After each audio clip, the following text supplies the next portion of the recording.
Edition. Isaiah, Skylar, you guys are going to give your picks for the next 4 games. Are y'all ready? Yeah. I'm excited to hear what y'all have to say. We got to start with this first matchup, which is a do-or-die matchup. The 10th-seeded Miami Heat taking on the 9th-seeded Charlotte Hornets in a win-or-go-home scenario. First time in our play-in tournament history where that's the first game. All right, Miami won the season series 3-1, right? They averaged more points and shot better from the field in their 4 meetings. The Heat have been in the play-in 4 years in a row. Are they getting this one done? Who you got? They got that. Heat or Hornets? They got that playoff play-in experience, but I'm going with the Hornets. Must-see TV, the young guys. Shout out to LaMelo Ball. I got to go with the Hornets on that one. Skylar. I feel the same way. I think that Heat got the initial first 3 meetings early in the season. Post All-Star break, I think this team is the one that's trending for me. And also, I'm going to speak to the Heat's record on the road. You know, I'm going to take the home team for tonight in a do-or-die game. Okay, I love what I'm hearing so far. Moving on to the West, let's talk about the 8th-seeded Blazers, who are visiting the 7th-seeded Sun. The winner of this matchup becomes the 7th seed and will face the Spurs in the first round. Uh-oh. Phoenix won 2 of the 3 matchups against Portland this season. Skylar, who you got? Well, once again, I'm going to go with the home team. I mean, I think it's just going to be hard to stop Devin Booker, Jalen Green, and then obviously everybody's favorite antagonist and Dylan Brooks on that side of the basketball. And so, you know, I think that this team has been exciting. I would rather, you know, you get the grand prize of the Spurs or OKC. I think these teams are going to be fighting to win today to try to land at that 7th spot. Yeah, I agree with Sky. I think it's going to be the Suns on this one. They got the advantage of being at home, but I think overall they're the better team in this situation. All right, let's go back to the East. The 8th-seeded Magic are going on against the 7th-seeded Philadelphia 76ers. The winner becomes the 7th seed officially and would face Boston in the first round. Joel Embiid is out. We talked about it. I'm heartbroken as a Sixers fan. IT, what do you think happens here? Yeah, the Embiid thing cooks it. I think I'm going to go with Orlando. Shout out to my guy, Paolo Banchero. Having a great season. I got the Magic on this one. Yeah, I think it's going to be tough for Philly, but also they do get another chance. Yeah. So I think if tonight is not the night, obviously they have another opportunity versus the 9-10 matchup where they'll get home court advantage. And so have 2 opportunities to win one, but I think tonight it's the Magic in a 2-possession game. All right, last but not least, this is one I'm looking forward to. The 10th-seeded Warriors visit the 9th-seeded Clippers. It's like a veteran matchup a little bit. The Clippers won the season series 3-1.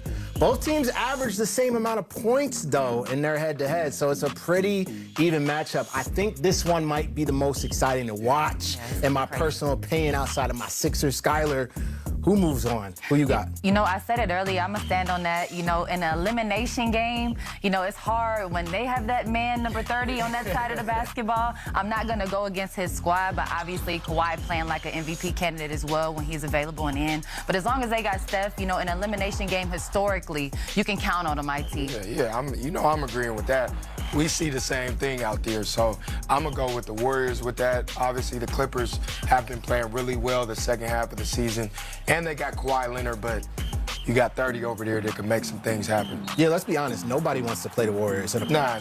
No matter what their team you want to stay far away from, no matter what or who you are. No matter what their roster looks like, if they got 30 over there, you never know what could happen. even on the road. You ain't never lied. Is this the most anticipated matchup for you guys to watch? What do you think?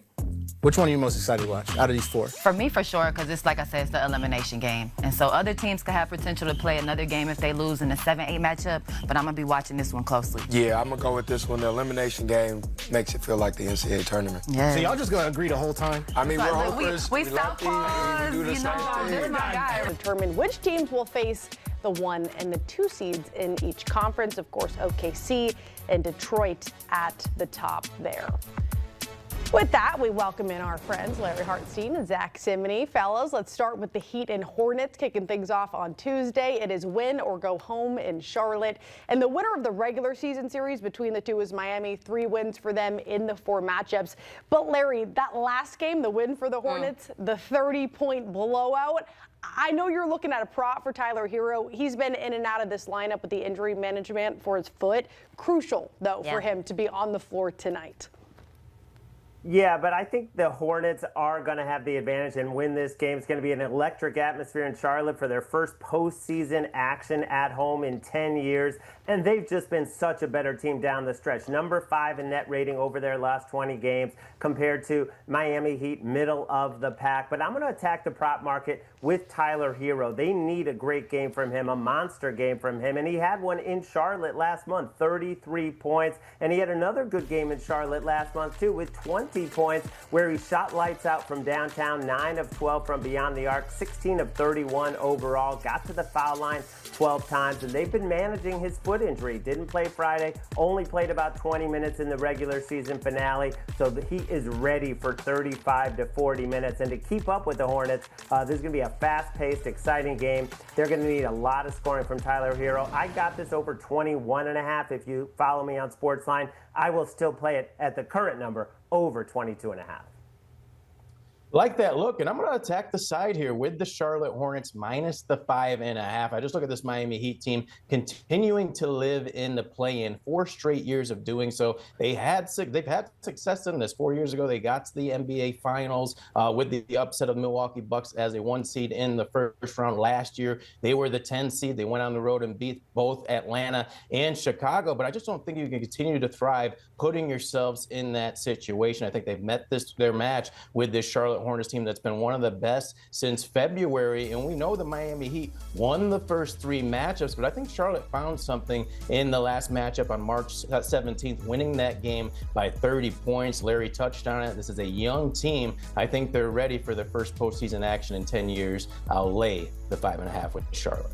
All right, and you guys like Charlotte tomorrow. I said today, but I meant tomorrow. I'm just so excited, Katie. I'm pretty excited about it, too, and I feel like we're normally talking about games tonight, so it's like, yeah, let's get this going. I will say, though, the Hornets did finish the season with the top 10 net rating, boasted one of the best offenses in the league since January, often scoring over 120 points, so I really like that look from Zach. Next up in the play-in tournament tomorrow, Portland enters after locking up the 8 seed with a strong finish, while Phoenix holds the 7 seed and home court advantage here. The Blazers coming in hot, winning 7 of their last 10 and finishing above, Claudia, 500 for the first time in 5 years. Very happy for them. However, the Suns have won 2 of 3 this season in the series against each other, and they sit as 4.5-point favorites here. So Phoenix ranked 9th in defensive efficiency this season. Can that be the difference maker tonight, Zach, or do you think the dogs are barking here? I think the dogs are barking, and this is the one game we've actually seen line movement already. This was 4, now down to 3.5 on Portland's side. Won't be surprised if it continues to move towards the Trailblazers side. I'm going to take them plus the 3.5. I look at Phoenix. Sometimes you have that momentum, and then issues come up, injuries, whatever it may be, and you're not able to get that momentum back. Phoenix, you look at the start of February, they were 31-20, and then Devin Booker, he missed a couple of weeks in late February. Dylan Brooks, the game after Devin Booker got hurt, he missed a full month of action, and over their last 31 games, they are below 500, 14-17 overall. It's just tough to get that continuity back together. Portland, on the other hand, were one of the strongest teams to finish out the year, 10-4 over their last 14 games. And those losses that they had, they were against some of the top teams. Lost to Denver twice, lost to San Antonio once. We're in all of those games. So I'm going to ride with the team playing the best basketball right now and back Portland plus the 3.5. Yeah, one reason they played so well is the veteran presence of Drew Holiday, but this is a tough matchup for him, at least in terms of shooting the 3 ball. Comes into this game 1 of 9 against the Suns in the 2 meetings that he faced them from beyond the arc. 3 for 18 overall in his last 3 games from beyond the arc. You see it right there, and Phoenix is so good at defending the 3. They only allow 11.5 made 3-pointers at home. That is among the best in the league. 2nd lowest percentage from beyond the arc. They're top 10 in defensive rating, as you mentioned, Katie, and they play a slow pace. And Portland is going to try and run, going to try and get some transition 3s, but I think this is going to be more of a grinder. I like the under as my best play on a side or total, but my top prop in this game, Drew Holiday, under 2.5 threes. And Larry, it's interesting because the volume has been there for him. Career high in 3-point attempts. He's taken almost 7 a game, but he's not making them. 2nd lowest make percentage since 2020. So I tend to lean on the under there with you, Larry. Now let's look ahead to Wednesday. The Sixers hosting the Magic for the 7-8 seed matchup. The big headline here, of course, the absence of Joel Embiid for Philly. He cannot catch a break. Katie Mox. Literally. Man, the sickness, the ankle, the knee, and now he had to get his appendix removed. There's no timeline for his return. The Magic, meanwhile, getting healthy at the right time, Larry. You like them as a small dog here. Yeah, I think a lot of people are going to jump on Philly because of that embarrassing loss the Magic had to the Celtics on the last day of the season when they could have locked up the home game for this matchup, but they couldn't beat Boston's backups. Boston was without its top 7 scorers. But you know what? This Orlando Magic team, I think they just kind of took their foot off the gas. They let up a little bit, but Franz Wagner has come back. And in the 6 games he played, they had won 5 straight. They also have Anthony Black back. So they're basically healthy against the Sixers team that will not have Joel Embiid. I think the Magic plus the points is the way to look. I'm going to forgive them for what happened on Sunday. I'm going to forgive as well, Larry, as I'm backing the Magic plus the 1.5. Just such bad news for the 76ers team being without Joel Embiid and excluding the final game against Milwaukee. They have struggled to score down the stretch of the season. The prior 5 games, they averaged just 103 points, and that's exactly what they scored in the last 2 matchups against Orlando, 103 points. Orlando actually beat them 144-103, the second worst loss of the season back in November for the 76ers team. It was a game you see the Magic scored 144 points. That was a season high for Orlando. That's getting healthy at the right time. I just see the scoring problems for Philadelphia continuing to be an issue. I have Orlando clinching the 7th seed and moving on to face the Celtics plus the 1.5. All right, a lot of forgiveness here on a Monday for the Magic. And I'm with you guys on this 1.5. Like, Sixers obviously better with Joel Embiid, and like you said, can't catch a break at all. I mean, he loses his appendix now. This is the time to get it out. The Magic have struggled to secure wins against Philadelphia when they are at full strength, which of course we know they are not. Next up, Clippers host the Warriors on Wednesday in Inglewood. Clippers finished as the 9th seed out west, while Golden State landed at 10, setting up a win or go home for the playoffs here. And this is one of those games where one of the greats is going home early. Is it Kawhi Leonard or is it Steph Curry getting eliminated? And I got to tell you guys, I'm not feeling too good. I can hear it about my Warriors. Now, I normally say talk nice to me, but I just feel like just lay it on me. Larry, we'll start with you. Yeah, you got to lay it with the Clippers. Not only have they won 9 straight home games against the Warriors, they have covered the last 5. And we just saw this matchup. Steph went for 28. The Clippers won anyway. Kawhi was not even out there.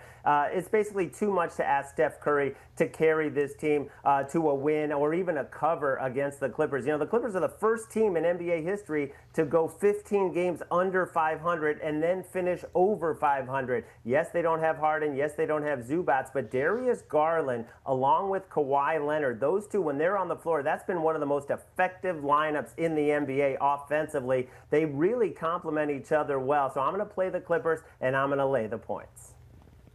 And I'm going to take Steph Curry's prop here and go under 26.5 points for Curry. I just look at the Warriors, 37 wins being in the play-in is such a red flag to me. This is the fewest wins we've seen of any team in the Western Conference be in the play-in over the last 4 years. A Warriors team that lost 7 out of their last 8 games. And you got to keep in mind, Curry's only played 4 games since returning back to action. You got to go way back to January 22nd, the last time he played over 30 minutes. And this Clippers team just saw him on Sunday. So I think they'll do a much better job in defending him. And if it gets out of hand, we definitely don't expect Steve Kerr to put Curry out there for unnecessary minutes in the 4th quarter. I'll fade Curry's points prop under 26.5 points. Yeah, Zach, you mentioned the unnecessary minutes. We saw him tweak his ankle in Friday's win against the Kings as well. And Katie, at least your football team's healthy, right? They were healthy.